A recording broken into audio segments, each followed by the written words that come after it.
siya.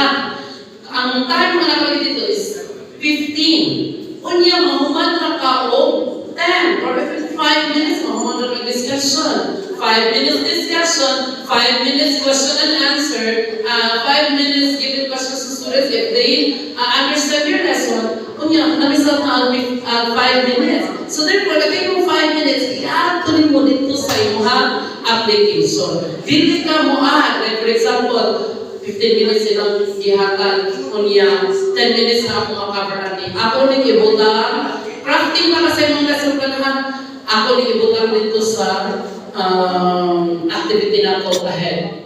Katong preparatory activities. No. Mas galing ka na nakakana sa application or even sa abstraction, discussion, ang mga remaining time at sa ubos, hindi mo ipang-butang, hindi mo ipang-butang ng iskopa. Okay, kasi specific dahil akali mahumagal na siya, hindi ka tuan. Unya po, o mag-butang ka, o activities, unya, ang yung kapagat dito is 5 minutes lang. Unya, nahuman o 10 minutes. Namarong ka ani. So therefore, ang imuhang i-allocate nga time is 10 minutes. Dapat mag-yod nga o magamaka o time constraints. Dapat, more than pa sa imong i-expect nga mahumanila. Kaya idealistic man ka nga pagka-teacher while you are writing your lesson plan. Ang sarili ni kilahiman. Lahiman akong gawas. So therefore, magkaka lang yung time constraints sa reality. I-extend yun mo ang time.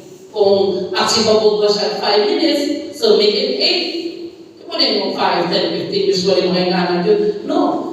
5 minutes ang iyong time na gikuha niya na kinikimaya ba rin mga estudyante na ako mo on 8 minutes. So you still have the 3 minutes allocated time, extra allocated time para ano nga activity. Aron di ka mga paksa time.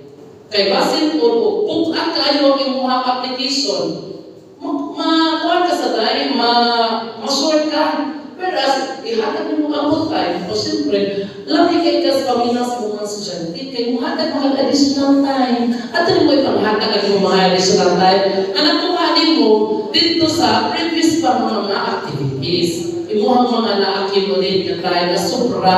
At rin mo ipanghatag, okay? 5 minutes extension. So, zero wala ka yun. Another 5 minutes extension. Ibutan, ikibahay ka lang pagka-teacher. O considerate din ahay ka. Labo na natin napitan. Yung ang time. So, change the pace. Retention is very much observable during the delivery of your lesson. Time is very observable also in delivering your lesson. Kaya 1 hour ba yung lang i-allocate sa ato ang discussion? No? Para ang adlang. Yeah.